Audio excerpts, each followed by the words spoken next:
Hi everyone, welcome to the FC podcast. We are excited again to come to you to partner for season 1 of the FC podcast with the prestigious FIFA Master Alumni Association, bringing you some exclusive insights from some of the brightest minds in the world of sports business.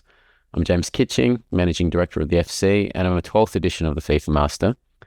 We'll be chatting today, and we'll be chatting throughout this series with key leaders and graduates from the FIFA Master from across the Asia and Oceania region, delving into their unique experiences, uncovering the secrets to their success, and understanding how they move forward within this dynamic industry. And it's a great pleasure today to welcome my friend Namrata Chatterjee, who is the League Secretary of the Indian Super League. For those that don't know, that's the Premier Football, Premier Soccer, if you're Australian listening to that league in India. She's the League Secretary, and she'll tell us what that is in a second. But first, Nami, welcome to the FC podcast. It's a great pleasure to have you here. Thank you for inviting me to do this. Very excited to talk to you today. I understand before we get underway that it's actually your first podcast. Is that right? I would think so. Like a podcast, I think this is the first one. That's amazing. Well, I'm glad that you've taken the time to spend your first podcast with us. I've read every interview that you've done in writing, in preparation for this. So. Don't hold back is my advice to you on the pod. We've had some great guests so far who've given us some really good insights. So before we start moving into it, I always ask everyone, introduce yourself, full name, your nationality, which edition of the FIFA Master did you do, where you're from in your country or where you are now if you're not at home, and what's your favourite sports team. So over to you. Okay, so Namrata Chatterjee. I'm currently the League Secretary of the Indian Super League. I am from the 16th edition of the FIFA Master, and presently I'm working in Mumbai in India. And Indian national, working in Mumbai, but from New Delhi. So that's in a nutshell about me. Favorite sports team? You missed the question, but I've got a guess based on the shirt you're wearing. To answer that because you can see the jersey I'm wearing, and today it was a casual Friday. Wearing whatever we want to at work day. So yeah, that's what I'm still wearing. My favorite sports team when it's jersey. Who's the player that's adorning the back of that one, or is it neutral? Oh, this one is neutral. Neutral. Well, we both know. Well, for the uninitiated, and as a conflict of interest declaration, I should say at the start, Nami and I did work together at the Asian Football Confederation briefly before we went our separate ways, and we did bond over our love for Michael Ballack, as showing our age there, both of us in that context. But anyway, Nam, look, I think for those that don't know you, can you explain to us, your career to date and how you've ended up where you are right now in one of the most senior positions in Indian football? Sure. So initially, like right after law school, I did not work in sport. So I went through the traditional way in India, that is joining law firms. So straight after law school, I joined a law firm here, Amarchand Mangaldas, one of the top law firms in the country. But I was working in corporate law, litigation, dispute resolution side of things, but not really doing enough sports-related matters as such.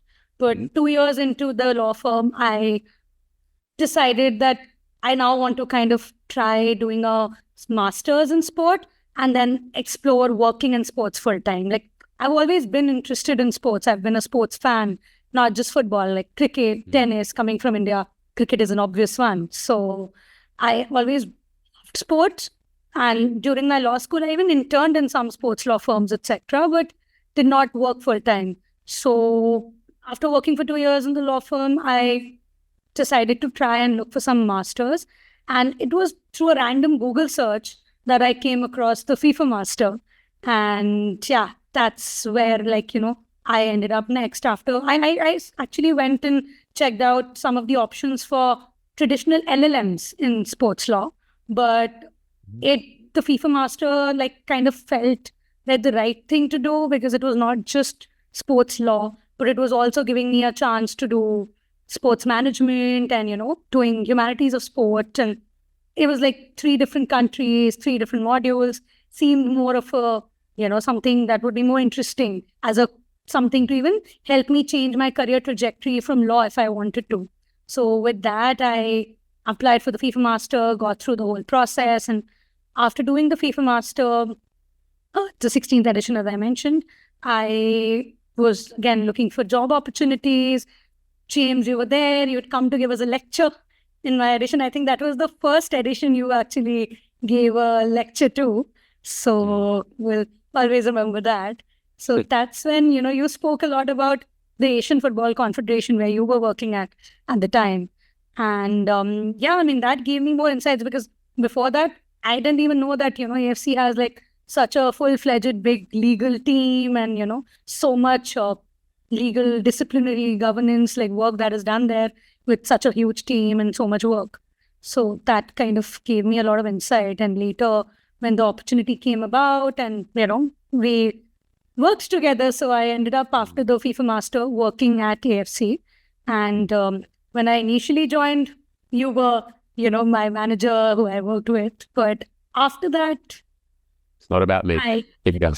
Yeah, that's what I said. After that, you pretty much left in I think 6 months of me joining. I abandoned you. Yeah, we'll get over that now. That's what I always say. You abandoned me and you left. So I was left on my own to traverse that new world, new life of Kuala Lumpur and AFC. But yeah, I think I kind of continued there, and I think it was almost 2 years, 10 months or something that I pretty much, ended up being at AFC before I decided to then go on from there. But yeah, at AFC, I was in the sports legal unit as a legal counsel doing disciplinary governance, regulatory matters. And thereafter, when I decided to come back to India, so that was in 2019 when I finally left AFC and I came back to India. And I think that was also just seeing how the world changed, and with the pandemic and everything, it was kind of the right time because I came home and soon after I joined the, Indian Super League where I still am. I recently, last week, I finished 4 years working with the Indian Super League. So, but it was March, and March was when it was peak COVID times in India. So I joined ISL and it was within a day I was asked to work from home, and, it was lockdown and everything. So I continued working from home even for ISL after joining. And yeah, it's only been last year. It's been a year since I've moved to the office, the headquarters here, and moved to the office and moved to Mumbai to work here. And now it's been a year that I'm here as the league secretary. It's fascinating. Fascinating. Because I think your journey is one that is, I would say, pretty traditional in the sense of someone that has undertaken their profession, whether it's being a lawyer, an accountant, or some other kind of professional services area, and they've decided they wanted to work in a specific industry. And so that's why, from what I understand, is why you went down the pathway of seeking further education. And then it's worked out for you. You've obviously worked internationally, and you're in a senior position back home as well. So in that context, it's taking that plunge and going to do the masters after working for a little bit as a professional in your chosen area. I mean, what are some of the experiences you think from your time studying an international master's degree have translated into the work that you did both internationally in Asia and concurrently now within the Indian Super League, and even though you're at home in India, as we know, football is a global industry, so you're still dealing internationally, on a daily basis in what you do. So how's that sort of international study translated into your international professional experience afterwards? Oh, no, that's actually quite a, interesting question, because what happens is that like I said, you said I follow the traditional path of being a lawyer and now continue to kind of work in the legal sphere mostly. But doing the FIFA Master helped to give me perspectives on the business side of, sports, which I did not have that exposure before, because I was still working just in a law firm dealing only with legal issues. So doing the master, firstly, because it's, the management side of things, the sports management side of things was very interesting and new for me. And that till now helps me understand the business better. So that, I think there's still a lot of aspects of the FIFA Master that I've taken into, that I've used here. And even the very basic thing of international exposure, like that, it was the FIFA Master which gave me that international exposure, be it through the alumni, be it through my own classmates at the time, the lecturers and everyone going for the field visits, everything, the whole package really gave a very international exposure, which I'm still using because, like you said, I, interact, even though I'm working just with Indian football currently, but I do interact with all stakeholders. The league is part of World Leagues Forum and other things. So we do interact with other leagues and everything. So I think that exposure has helped. Yeah, totally understand that. And it's something that I think people who maybe are fans or who haven't worked inside football but would love to work inside football perhaps don't realize, do they, in terms of no matter that you're working within your domestic game, it's still such an international focus in terms of, your stakeholders that you deal with, or with foreign players, or with agents or foreign clubs coming in. That's right, isn't it? In terms of it's both local and global. Yeah, that's pretty true. Exactly, yeah. So tell us then, day to day, what does a league secretary do? Because, we hear about this title and it's usually a very important person. And I know you're humble and you'll downplay that. The league secretary plays a crucial role in running a professional football league. So tell the listeners and the viewers what a league secretary does on a daily basis.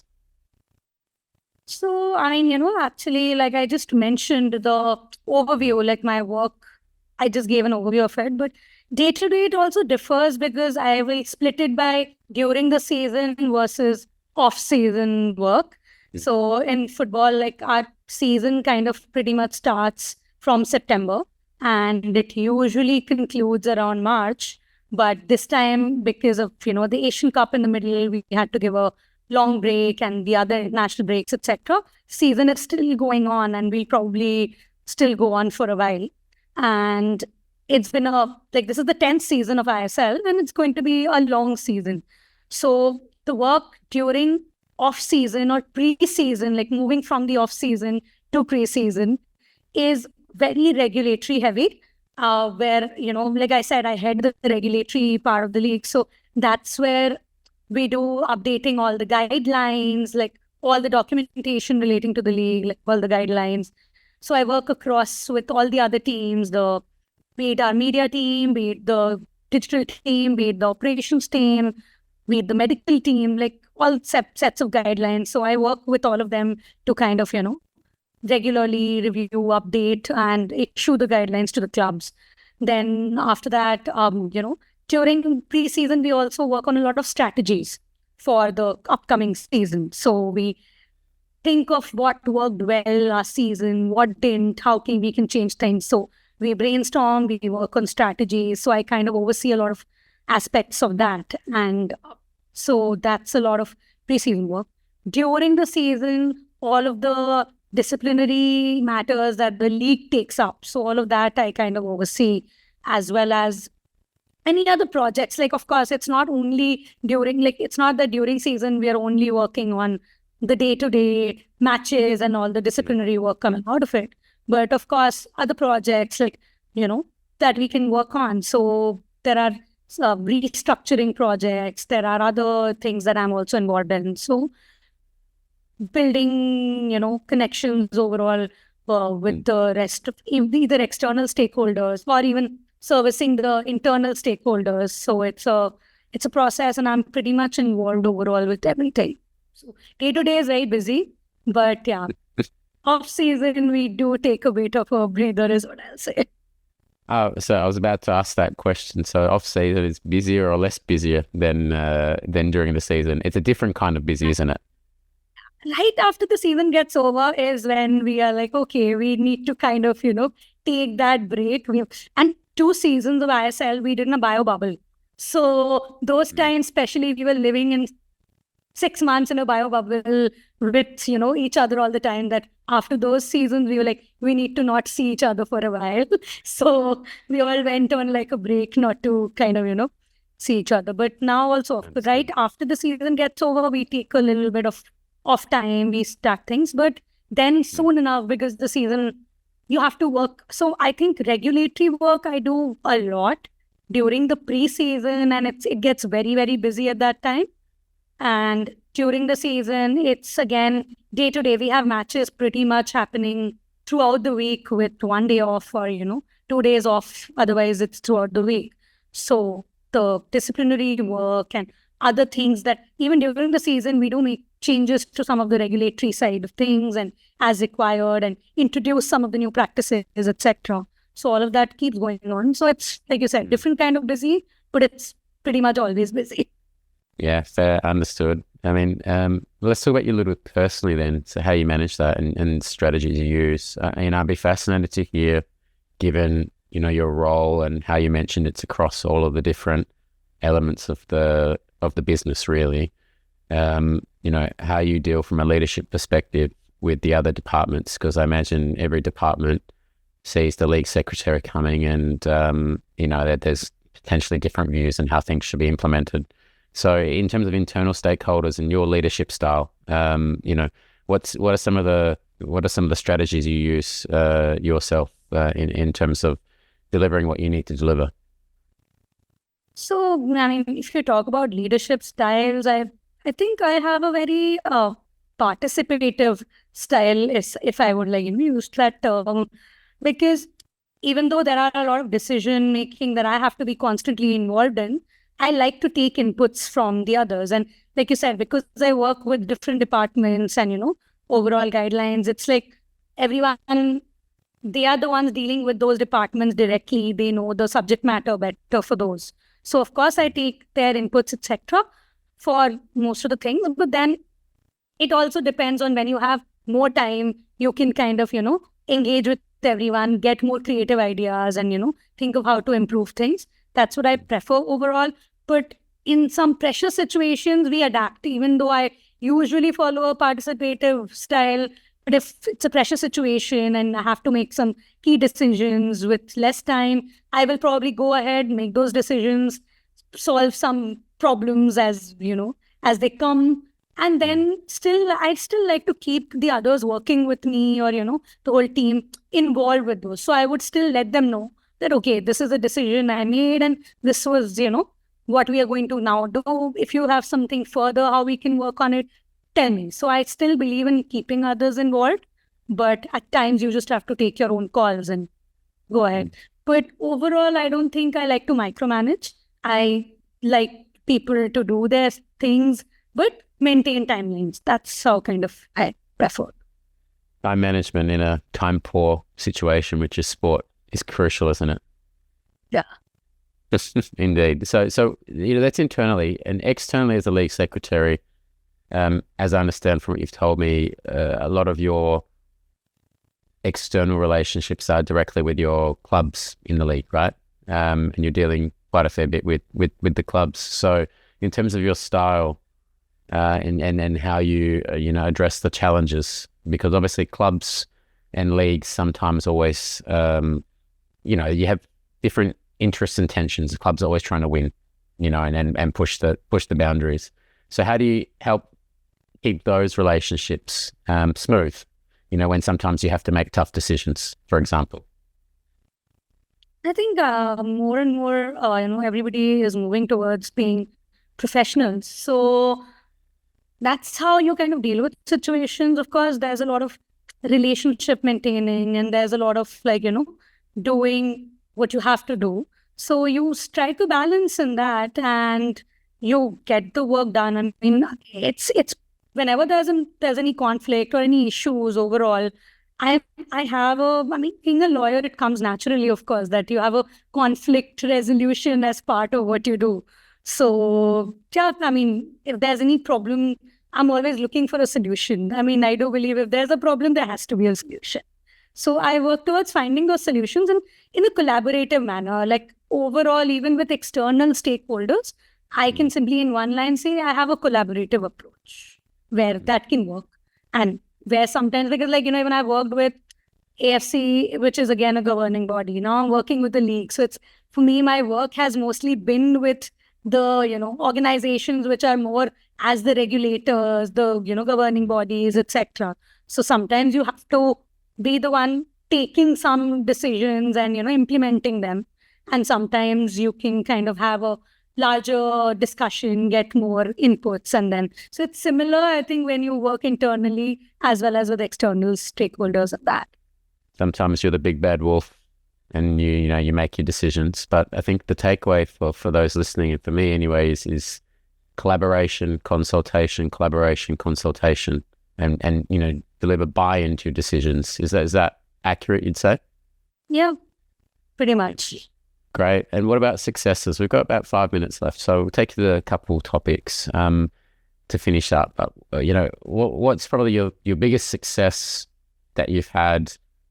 I won't say in India, but say in your career. What's the biggest success that you think you've had, and how did you achieve it, and how did you get to it?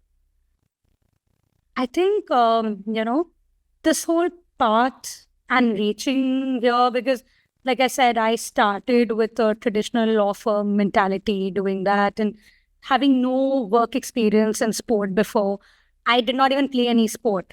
I was always the sport fan, and still am.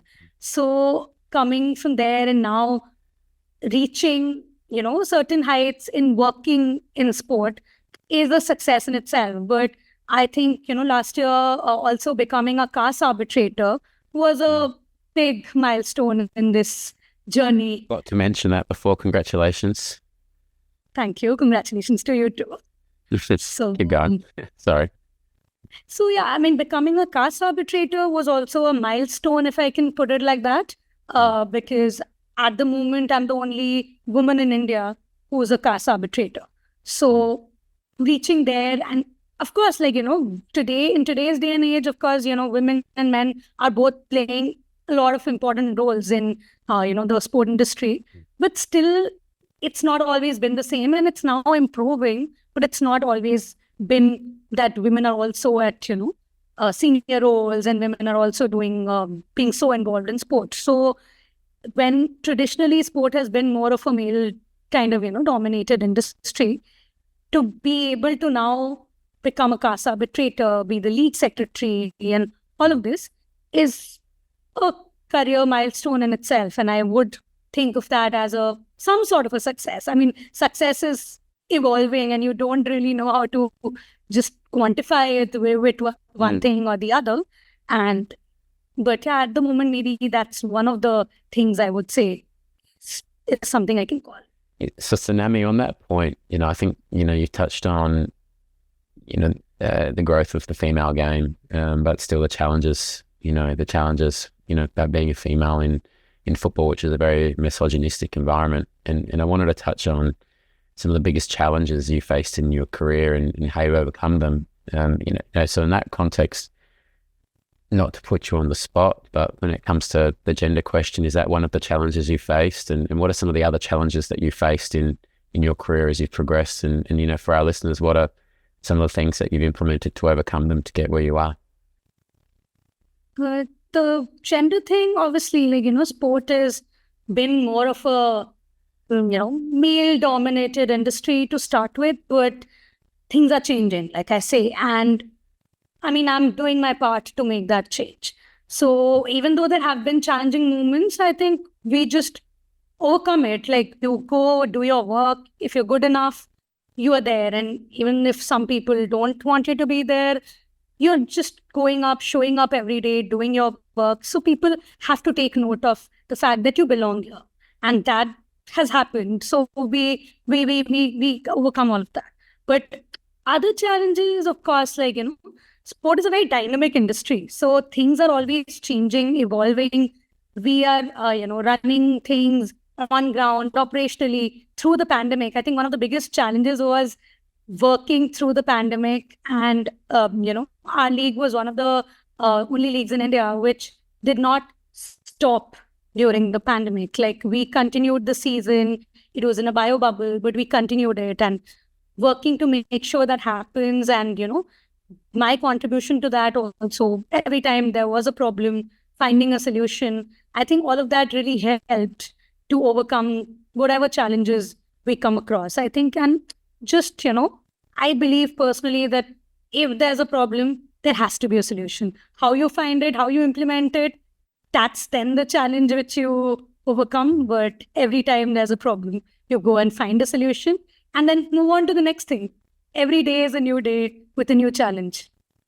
Fair enough. I guess after having to move a league into a bio bubble and run football league during a pandemic, every challenge is probably minuscule in comparison, right? Moving forward. Yeah, pretty much. Unless something new comes up, we'll find out in time. So, well, let's hope there's no more global pandemics in our lifetime. That's for sure. Finishing up, I'd love to hear your thoughts on future trends in football or sport generally, or things that you're seeing now, being at the forefront of football in your country, that you think will become those talking points in the next 3 to 5 years. So what do you see, and what do you think we're going to be talking about as the future trends in football or sport? Can I say women's sport? Of course, yeah. You wouldn't be the first. You wouldn't be the first to say that. You wouldn't be the last. Yeah. Yeah, exactly. I think it's exciting to see women's sport changing so much and people watching it. People even in our, workplace, between my friends overall, people are now taking note of, like right now in India, the WPL or the women's, Premier League, the cricket Premier League, that just concluded and people were watching it. People were talking about it.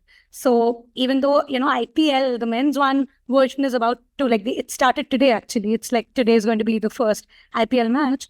But people gave the importance to WPL as well. And women's sport overall, like football, everybody is now, tuning in, going to the stadiums, watching, women play football. So I think it's now that is a changing trend in sport where you'll get your investors, you'll get your sponsors, you'll get your fans, you'll get your audience in times to come.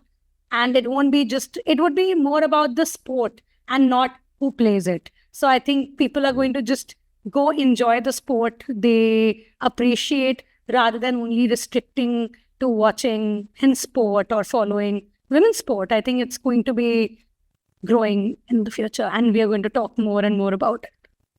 100%. I mean, just to give you the local example here in Australia, we had the women's national football team play in front of 55,000 people for our Olympic Games qualifier back approximately about a month ago. And last night, because we're filming this at the end of March, last night we had the men's football team play World Cup qualifier and had half the amount of people go to watch the match. I think it's about 27,000 versus 55,000. In America right now, the biggest college sports star across any sport is a female basketball player. It's not the quarterback in the NCAA football or somebody in Div 1 men's basketball. So you're right. And it's really fascinating to hear from you because, around the world, we're all focused on our country. So, the Women's Premier League cricket in India is a big talk and a big sense of focus. Have you seen yet in Indian football, in Indian sport, I should say, that investment come in which follows the interest from the public, or is it still sort of in the starting phase of that investment matching the interest? I think in India it's still growing, so it'll take some time to reach there, but we're talking about future trends. So future, I think definitely we will see that change. And I mean, just talking about WPL, what I mentioned. So IPL has been going on for since 2008, and this is the 16th edition for the men's, version. And there's a team, Royal Challengers Bangalore. They have never won. The men's team has never won, IPL. And the women's team in their second edition of WPL, they just won it recently. So everybody is talking about it, that the women did it in just their second edition of, WPL, what the men's team hasn't been able to do in 16 years. So the RCB fans are we are fans of RCB. So they're going to cheer on the women as much and even more so now. So I think the more there is success also, that will bring about more growth and, like you said, more investment, more everything. So I think one field's success has already started, and now the others will follow suit. Great. Watch this space in women's cricket. See the WPL become the premier 2020 competition in the world, and I'd love to check in with you in 3 to 5 years' time to see if that future trend and prediction comes true in terms of the topic you've raised. I'll be honest, I think with every podcast guest, they've all raised the same, because it's a movement, and it's great, and it is something which can't be ignored in terms of how it's changing the way that we consume, interact with, and enjoy sport. I think is also the thing, because there's that element of enjoyment, isn't it? It's like you said, the fans are fans of the club, not just the men's team or the women's team. It gives them pride for the club. So that's really great to hear. So no, thanks, Namrata, for that insight. I think we're done. I think that's such a great chat about you and your career and your day to day, and for someone who is in such a important position in Asian football and Indian football and world football. I'm really grateful for your time, and our listeners are really grateful for your time. Notwithstanding the fact that you're wearing a Chelsea shirt, that I'm not a Chelsea fan at trade, but we do have that shared mutual love for Michael Ballack, as which we'll never lose that. So, Nami, on behalf of the FC and everyone watching, thank you so much for your participation, and good luck with the season after the international break finishes up next week and you're back into it. Thank you for having me, and it was a pleasure chatting with you as always. And yeah, we were talking about our football connection. So your Spurs ex-manager is currently the Chelsea manager. So here we go. He's our plant. He's hopefully keeping you guys in mid-table, so we can have some success with our Aussie. All the best, Nami. Thank you so much. Thank you so much for your time, and we'll speak soon. See you later.